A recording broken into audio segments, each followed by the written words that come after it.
Hi யோர்படி என்னை வெச்சு செய்கிறீங்களா என்று புலம்பிய சூப்பர் ஸ்டார் ரஜினிகாந்த் கரு பழனியப்பன் அதிரடி.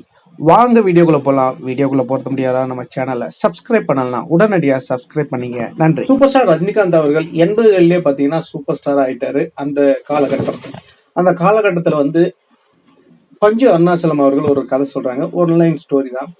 தலைவர் எப்போதும் பஞ்சு அருணாச்சலம் என்ன சொன்னாலும் அதை வந்து கேட்பாரு. ஏன்னா அவர் வெல்விஷர், அதனால மறுக்க முடியாது. அவர் ஓகே படம் பண்ணலாம் அப்படின்னு சொல்லிட்டாரு. படம் ஸ்டார்ட் பண்றாங்க. என்னடா இது, நம்மள சாணியை தட்ட விடுறாங்க, நம்ம மாட்டு வாழை தூக்கி பார்த்து டைம் சொல்றாங்க. இதெல்லாம் வந்து எடுக்கணுமா?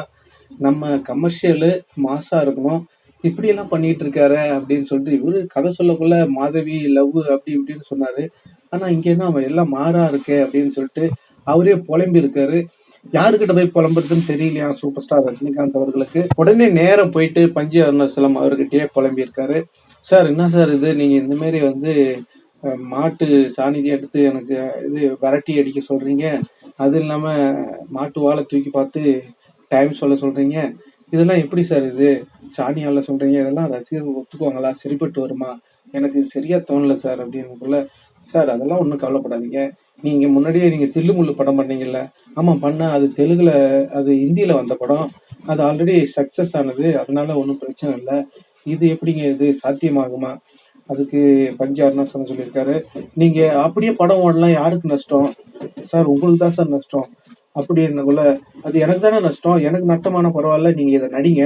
நீங்க இந்த படத்தை நடிச்ச பிறகு நீங்க வாழ்க்கையில லாஸ்ட் படம் நடிக்கக்குள்ள அந்த காமெடி சென்ஸ் இல்லாம ஒரு 15 நிமிஷம் அந்த காமெடி இல்லாம உங்க படம் இருக்காது பாருங்க, நல்ல சக்சஸ் ஆகும் அப்படின்னு சொன்னாரு. அந்த படம் தான் 1984 வெளிவந்த தம்பிக்கு எந்த ஊர். இந்த படத்தை பஞ்சு அருணாச்சலம் அவர் தான் கதை வசனம் எல்லாமே அவர் தான் தயாரிப்பாளரும். அதுக்கப்புறம் பாத்தீங்கன்னா இதுல முக்கியமா செந்தாமரை, அதுக்கப்புறம் சூப்பர் ஸ்டார் ரஜினிகாந்த் அவர்கள், நிறைய நடிகர்கள் இதுல ஜனகராஜ் போன்ற, கோவை சர்லா, மாதவி, இது மாதிரி நிறைய நடிகர் பட்டாளங்கள் நடிச்சிருப்பாங்க. இந்த படம் ரொம்ப அற்புதமா வந்து நேரல் ரவி கூட நடிச்சிருப்பாங்க, ஸ்ரீகாந்த் அவர் கூட நடிச்சிருப்பாங்க. நல்ல ஒரு அற்புதமான ஒரு கதையம்சம் உள்ள படம். அதாவது இவங்க காமெடின்னு சொன்னாக்க தலைவருக்கு அந்த பாம்பு சீனு அதுல அங்கதான் வந்து ஸ்டார்ட் ஆயிருக்கு. நல்ல சூப்பரா பாத்தீங்கன்னா ஒர்க் அவுட் ஆயிருக்கு. அதாவது அதை இன்னும் எப்படி சொல்றது தெரியல, நிறைய புக்ஸ் எல்லாம் இருக்கும். அவர் தான் வந்து அந்த ஒரு வில்லேஜ்ல போய் வேலை கத்துக்கணும். அப்போ அந்த குடிசை வீட்டுல தான் தங்கியிருப்பாரு.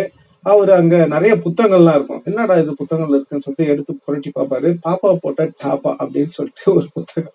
சரின்னு சொல்லிட்டு அதை எடுத்து படிப்பாரு. படிச்சாக்கா பாத்தீங்கன்னா இவர் படிக்க அங்க இருந்து இவர் என்ன படிக்கிறாரோ அதுக்கு ஏத்த போல பாம்பு வந்து எட்டி பார்க்கும். அதாவது அந்த அவங்க படிக்கிறதுக்கும் அந்த பாம்பு வர்றது, அவர் என்ன படிக்கிறாரோ அது அப்படியே அது பிரதிபலிக்கும். அது கரெக்டா வந்து பெட்ல உட்காந்துருக்கு. நீங்க நல்லா பாருங்க, ஒரு அந்த மாதிரி ஒரு சுச்சுவேஷன்ல பாம்பை பார்த்தா எப்படி இருக்கும், அப்படியே அதை தத்ரூபமா வெளிப்படுத்தியிருப்பாரு சூப்பர் ஸ்டார் ரஜினிகாந்த் அவர்கள். அதுக்கப்புறம் பாத்தீங்கன்னா அவருடைய படங்கள் எல்லாமே வந்து நம்ம பஞ்சு அருணாச்சலம் சொல்றது போல எல்லாமே காமெடி சீன் இல்லாம இருக்காது. எல்லா படத்துலயும் அவர் கையாண்டாரு. உண்மையிலுமே பஞ்சு அருணாச்சலம் அவர்களுக்கு ஒரு சல்யூட் வைக்கலாம். இன்னைக்கு வரைக்கும் பாத்தீங்கன்னா தலைவருடைய படங்கள்ல அந்த காமெடி சென்ஸ் இல்லாம இருக்காது. எப்படியாவது அந்த காமெடி சென்ஸ் இருக்கும். தலைவருக்கு வந்து காமெடி ஆக்டர் தேவையில்லை, அவரே எல்லாத்தையும் பார்த்துப்பாரு. மாசா இருக்கட்டும், காமெடியா இருக்கட்டும், சென்டிமெண்டா இருக்கட்டும், எல்லாத்தையும் வெளுத்து வாங்கிட்டு வர சூப்பர் ஸ்டார் ரஜினிகாந்த். இந்த படத்துல நடந்த நிகழ்வு தான் சூப்பர் ஸ்டார் ரஜினிகாந்த் அவர்களை பத்தி நம்ம கரு பழனியப்பன் அவர்கள் விழா மேடையில பேசி தெரிவிக்க விட்டுருக்காங்க. அவர் பேசிய ஒரு சின்ன வீடியோ கிளிப் இது உங்களுக்காக. இந்த படத்துக்கு அப்புறம் உன்னுடைய கடைசி படம் ஒன்று இருக்கும்ல, அது வரைக்கும் உன்னால காமெடியை விடவே முடியாது. கண்டிப்பா நண்பர்களே, நீங்க பஞ்சு அருணாச்சலம் அவர்களுக்கு நன்றி இல்ல வாழ்த்து ஏதாவது சொல்லணும்னா கண்டிப்பா கமெண்ட்ல சொல்லுங்க. இந்த தகவல் உங்களுக்கு பிடிச்சிருந்தா லைக் பண்ணுங்க, ஷேர் பண்ணுங்க, கமெண்ட் பண்ணுங்க, முக்கியமா சப்ஸ்கிரைப் பண்ணுங்க. சப்ஸ்கிரைப் பண்ணக்குள்ள பக்கத்துல ஒரு பெல் பட்டன் வரும், அதை கிளிக் பண்ணீங்கன்னா 3 ஆப்ஷன் காட்டும். ஃபர்ஸ்ட் ஆப்ஷன் ஆல்ன்றதை செலக்ட் பண்ணீங்க. நன்றி, வணக்கம், ஜெய் ஹிந்த்.